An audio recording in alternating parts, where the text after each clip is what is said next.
Hi, this is Florian from lifesciencementor.com, and today is day 12 of the 180 Idea Machine Challenge. And today's questions are basically recall person you admire from history, and what 10 questions would you ask him or her. And one person I admire from history is Max Delbrück. He was a scientist. First, he started as a physicist and then went on to do important work on biology. And I have come up with 13 questions I want to ask Max Delbrück, or I would ask him if he was still alive. Max Delbrück was born in 1906 in Berlin, Germany, and he became excited early on in astrophysics. He was basically born into an academic family. His father was a famous professor of history. His mother was the granddaughter of Justus von Liebig, who did great discovery on the field of fertilizers and the creation of mirrors, and basically designed a whole new way of teaching science, chemistry to students, and many discoveries in the field of physics and chemistry. And so Delbrück became interested in astrophysics, started studying it, but then in the 1920s there was another revolution afoot based on Einstein's work and Heisenberg's discovery of the uncertainty principle, followed up with Erwin Schrödinger's new model of an atom. So it was a great way that physics was in a big revolutionary turnover. And Delbrück noticed that and switched to theoretical physics. He graduated in 1930, did his PhD with 24 years. Then he went on to do a postdoc with other renowned, respected physicists like Niels Bohr, Wolfgang Pauli. And he actually became excited for biology. So in 1932 he attended a lecture by Niels Bohr, who was also one of his mentors. And what people found during the revolution of quantum mechanics was basically that every particle, every photon, every electron, every atom can exist in both as a particle and as a wave. Right? So light you would think of is a wave, but then Einstein made the discovery that light could also be described as photons, like as particles.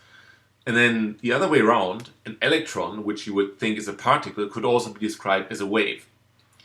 And there was a complementary principle, a dual particle system, so basically particle wave, and these are two concepts that are complementary to each other.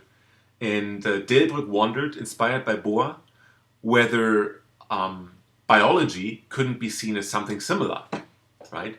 So you could see the concept of genes that seems so easy to understand for us nowadays was completely new and very mysterious in the 1930s. So here's the situation. Delbrück takes full part in this exciting new field of physics. There were Nobel Prizes awarded basically every year to some of these titans from quantum mechanics and people that studied relativity theory and everything. So it must have been a glorious time in physics. And then you had biology on the other side, which was kind of like a descriptive science, and you had geneticists that knew, like we remember from school, probably you remember the experiments that Gregor Mendel did when he crossed peas with each other and then had like several colors and several forms of peas, and then deduced that there must be some genes that are transduced to further generations. But what is a gene? That was not clear in the 1930s. And Delbrück was inspired by Bohr and thought, well, maybe there's a complementary principle as well in biology. So basically, there is a material particle aspect to a gene, but then there may also be something non-material to it, right? Something more spiritual that's part of biology. And he found that so exciting that this never left his mind. And in 1932, he went back to study with Lise Meitner, who was an assistant to none other than Otto Hahn and Fritz Strassmann, when they discovered in 1939 the fission of a uranium atom. And Delbrück was assistant for her, took part in some of the experiments, but then left for scholarship at the California Institute of Technology in Caltech, Los Angeles. And there he would study biology, and he would follow his idea of genes. And he first studied under Thomas Hunt Morgan, who was doing genetics in Drosophila melanogaster, so a little fruit fly. And this fruit fly didn't lend itself much to testing Delbrück's theory of genes and his model. So he went to pursue research on bacteriophages instead, which are viruses that infect bacteria, and then they replicate inside the bacteria and release new virus particles outside, and that's how they multiply, right? That's how they inherit their genetic information, and that was an easier model to work with. So Delbrück worked with Salvador Luria and Alfred Hershey on bacteriophages, basically viruses, a model for viruses. And for that research on genes, he received the Nobel Prize with his two colleagues later on in 1969. So here's somebody who is completely immersed, a well-respected member of the physical society. There was like a gold mine at that part in the 1930s. Physics, there was like so many new exciting discoveries. And even though some physicists like Albert Einstein and Wolfgang Pauli, Enrico Fermi, Jewish and non-Jewish, and Delbrück was non-Jewish, but lots of scientists left Germany to the US. Others, like Werner Heisenberg, stayed in Germany. So there was a lot of physics still going on in Germany, and Delbrück could have stayed there and could have just stayed with all the other physicists and work on physics. It was a very exciting era still. But yet he chose to pursue biology, something completely away from what he did before, and he only had this one theory in mind, and that makes it heroic for me. And without Max Delbrück, we'd probably not have molecular biology as we now know it. He was one of the pioneers who put that all in motion. He completely switched the field to take part in founding something completely new. There was even less known about than about physics. And it's always easy from hindsight to say, oh, yeah, I mean, those were the beginnings and la da da da da. But however, are you daring enough to join a field when things work really great for you? You're really coasting in your field where you work in? Are you willing to just give it away and just start something completely new? It may not work out at all, right? Nothing was known about biology, really, about the concept of genes at that time. Biology was a very descriptive research area, and so I found it heroic that he went there and really started biology. And since I'm a biologist myself, and since I've often thought about the spiritual nature of things, if there's a spiritual side to things beyond the material properties, I'm very open for somebody who embraces those questions and works on them and gets great results and revolutionary new knowledge that really helps bring whole humankind forward, right? So if he was still alive, I would ask him a few questions, and basically here they are. So first of all, you came from a highly academic and scientific background. Did that influence your decision to become a scientist? Right? So Delbrück grew up in this very much scientific influence, was an academic background he grew up in. Did that influence his decision to study astrophysics, or was that something that was it a spark that lit up in himself when he started to study astrophysics as a boy? How how did that come to pass? Was he encouraged by his parents, or was he just inspired by the atmosphere at home, or was it coming from completely from left field? That would be something I would be interested to know. And then the second part was I would ask him whether physics was an interesting subject to study because there were so many new discoveries made, or was it just that he wanted to find the inner truth about things? He just had fun doing physics. Did that push him into physics? Or was he attracted by the novelty and vibrancy of this new kind of relativity theory and quantum mechanical research? Because there's two different kinds you can get into science, I believe. One is to be excited to have new discoveries, and the other is a little bit the way I went. You get excited about things that happened in the past, and you want to learn more about your heritage, where you come from, what discoveries have been made in the past, and when you're scientifically inclined or mathematically inclined, then you like to follow up on what has been in the past, and it's kind of where you look towards role models, those that have achieved things in the past, or do you look at the new kids on the block that have something shiny new? Are you drawn to those people, right? Same in research. Third question. I would really like to know what prompted him to make a radical change from physics to biology later on. Because as I said before, it is a very significant change, and I'd be really curious to know how he got to that. Was that all of a sudden an immediate decision to do it like that? Or was he just looking for ways to also do biology, and when he got the scholarship, he just jumped on the opportunity to work on a new field? Because as I said, he was in a very, very, very, very promising scientific field already. So it was everything going well. So why did he just stop this and change fields? Right? He basically missed the discovery of uranium fission by 2 years, if you wish. So number 4 would be one additional question: how he got into biology. So as I said, one very important part in physics, in quantum physics, was that all of a sudden uncertainty had a big part. You couldn't be sure, dependent on your measuring apparatus, like an electron would either show up as a particle or it would show up as a wave.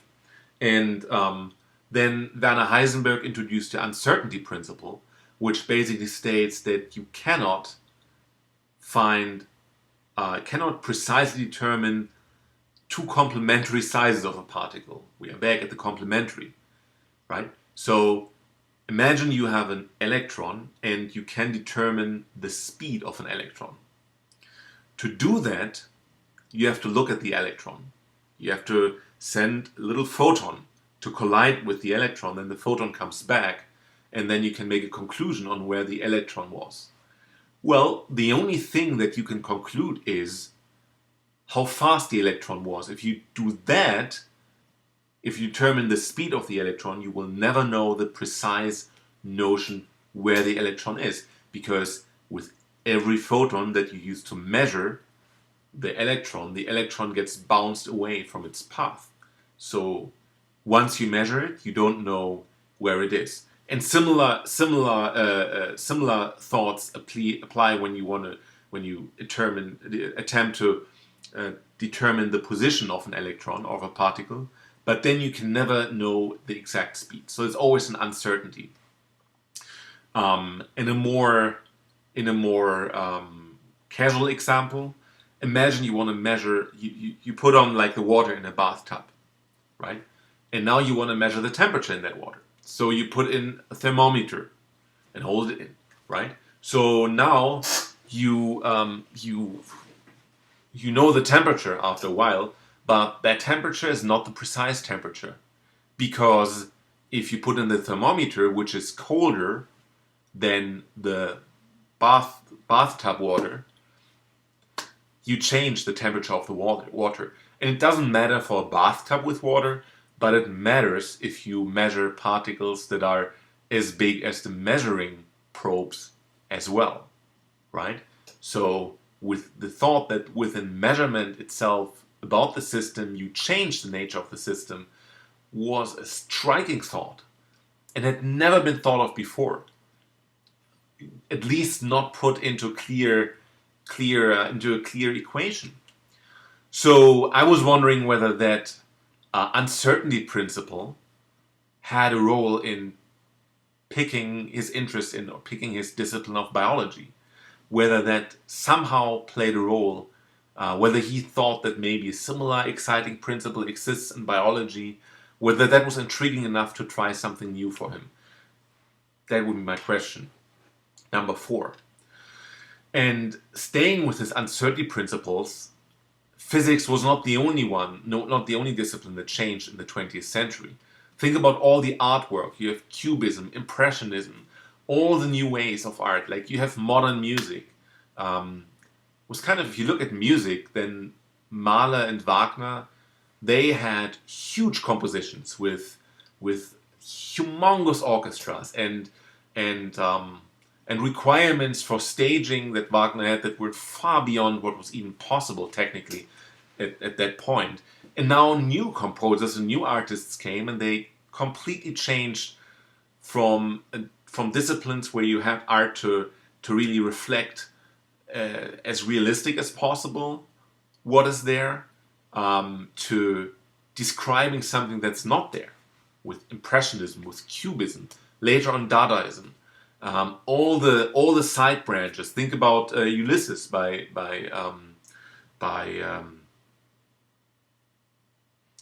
embarrassing enough, Ulysses. I forgot the author of that book. Let me quickly see Ulysses.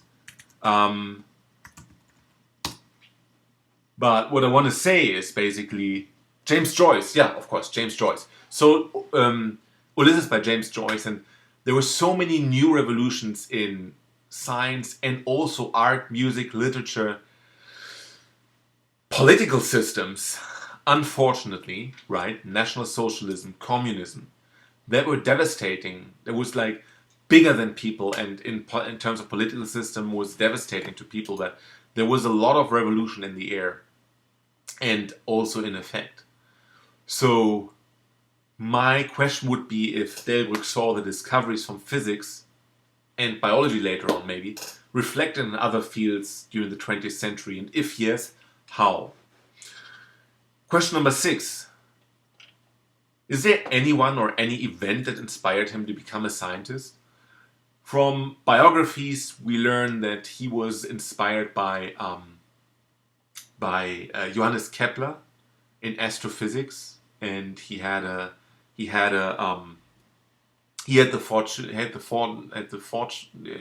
was fortunate enough to get get one of the original books that Kepler wrote about astrophysics with its original handwriting, 300 years old, from the library. And it is said that that especially a graphic where Kepler would talk about the harmonies in space and correlated them to musical notes. That was very inspiring to Delbrück. I'd like to have his words about that, what that exactly meant, or maybe there was something that inspired him more. How was that? How do you get inspired to become a scientist? That's something I would like to know from him. And then, of course, as I said before, he emigrated to the US. Some other scientists did not. So how did he feel about those colleagues that stayed back in Germany? There's an ever contentious debate whether Werner Heisenberg, who was the head of the German nuclear program, was trying to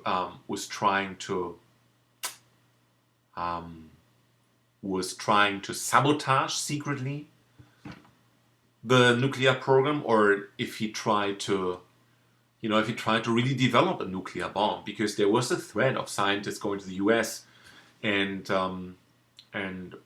developing the nuclear bomb as well. And I have to say, probably if Japan hadn't entered the war as well against the US, it could have well been that one of the first nuclear bombs would have been thrown onto a German city, right? So I would really like to know how he felt about the scientists that stayed back in Germany. Um, did he think they were morally contemptible for doing research under the Nazi regime because they were still patriots for their country, right? So how did he feel about that leaving the country? And does it mean his allegiance were more to science than more to his country, or how, or was that just not entering his thoughts? Um, we can easily dismiss thoughts about nationalism or anything like that. Um, we live in peace, and we think we can do science, and we don't need to care about society at large, and we can just be scientists. But this is actually not true. If there are crises situations, then we may well be asked. I mean, are we with our country? Is that now more important than science? Or can we still say, oh, we are scientists, we don't have anything to do with political, societal affairs? It's a very complex question, and I can understand if you want to think only about science as a scientist, because we are not confronted with the reality of war. But this is a question we will probably have to ask ourselves, sadly, at one point, and that's why I would like to have his opinion on that. Did he ever have the desire to go back to Germany? So he became an American citizen in 1945, and then later on, um, even helped. He visited Germany frequently, and then he helped also found the Institute for Genetics at the University of Cologne. And still, he didn't retire in Germany. Stayed in the U.S. Maybe it could be that he was just having his family there, but I know a lot of other scientists that eventually go back to their home country where they originally came from. He never did that. So what's the reason for that? I would be interested. So then, let's go a little bit ahead. When he had his own lab, when he had been awarded the Nobel Prize already, in 1969, he now had his own lab, and he trained new scientists that were talented. And those scientists eventually branched out on their own, right? Um, there are examples of scientists who react very negatively to their students surpassing the teacher. For example, Michael Faraday started in Humphrey Davy's lab. And Humphrey Davy, back in the 19th century, and Humphrey Davy was a big celebrity. He was actually very good looking. He made science sexy, if you want. And he took on Faraday as a student, and Davy was kind of a god, right? And then Faraday at one point just discovered more than his teacher, and just had also some new experiments that refuted some of Davy's evidence. And then Davy started to hold him down, right? He wouldn't let him go to conferences. He kept him as an assistant in his lab forever, and he became jealous of Faraday. And how do you avoid that if you teach someone to eventually become jealous of that person's success?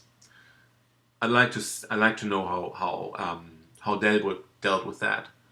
And then, since I'm talking so much about it, and since I'm thinking so much about it, did Delbrück have any morning routine or any habits that helped him through his day? I think he played tennis, so he did sports, but was it just his passion for research alone that pushed him through the day, or did he have some additional order in his day? Number 11. As I said before, he had a family with 4 children. So science is a demanding and time-intensive field.